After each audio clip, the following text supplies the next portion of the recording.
I'm Dipuru Parelia. I was born in Kilembe, Kasese. I've lived in Uganda all my life. I studied in Buganda Road. I studied in Shimoni. I did my O-level and A-levels in Kampala High. So yeah, married to a Ugandan, and I'm a Ugandan. I'm a fourth generation Ugandan. So my granddad and his dad have all been in Uganda. We're not people who have just come to Uganda as investors recently. My family and us have been here for many, many, many years. We played a very big part in creating the Federation. I used to be with Motorsport. I can proudly say that I was one of the people who helped create the Federation that is there today. When we gave the Federation, when we quit rallying, we knew the Federation was in the best of hands. I think by then it was Jack, who was, I think, the first or second president of FMU.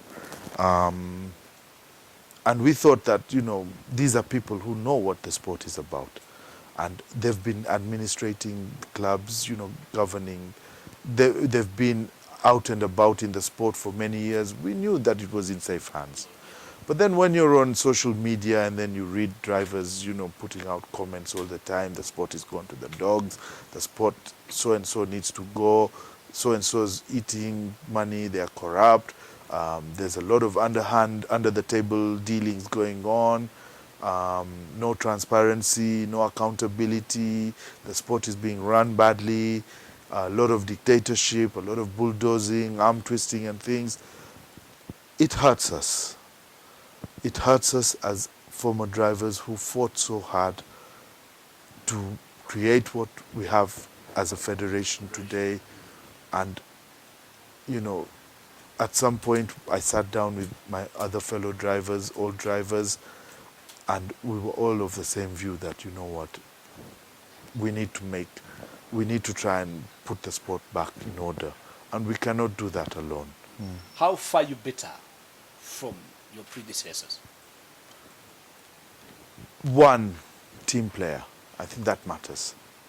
Team player means you listen to everybody's views. You have to learn to take criticism. Where you are wrong, you should accept your criticism. You have to have hard-headed people who can question your decisions. You have to have a good team that are not going to be yes men. The team should be people who should be able to question you on your decisions that they think are wrong. And you discuss and you have a healthy debate and come out with something that is the right thing for the sport, not your personal ego. Right now we have a problem whereby we feel that the people who are in power, if you've stepped on his toes outside or you had a problem with him in a bar outside yesterday, he's probably not going to give you a competition license if you're a competitor, or he's probably going to remove an event from you because you are a club. Okay? This is not anybody's personal property. Your personal issues, your ego, your fights, and your livelihood should be outside the federation. You don't bring it to the federation. Federation is bigger than all of us put together. You see? So my strong point, I would say, is transparency, team player, empowering different departments. It would be very wrong for a president to overstep his boundaries and go to another department and undermine, let's say, a vice president technical, when he's following the rules by the book. We have a book that guides us, and, you know, it's what we should use to take our decisions. But if I go against the book and make him take a decision that is totally against the rule book, then there's no difference between me and the people who have been there. You know, and that's not what we want to be remembered for. When we are Ugandans, we don't look at creed, color, and, you know, being an indigenous Ugandan or a colored Ugandan. We are Ugandans at the end of the day. There are people we were with in our old club, Motorsport, and they know themselves. And I'm sad that, you know, they have a mentality of using the race card. It's very below the belt, I believe. Okay? Fight me with your achievements. Don't fight me with the race card. A race card is a very cheap thing to use. We're not coming there for the titles of, president. President of what? Right now, we're not even proud, we can't even proudly say that I'm a president of FMU. Look at the state FMU is in. Maybe after 2 years, if somebody else comes in, he'll be proud enough to say, after, if God willing, we make it through and we do the things we hope to do and bring the sport back to where it's supposed to be, maybe the next person will be proud to say, I'm president of FMU. But for us, we are literally getting, what should I say, a messed up federation that we feel needs to be put back on track, put back in the right direction, put back on, to its glory days again.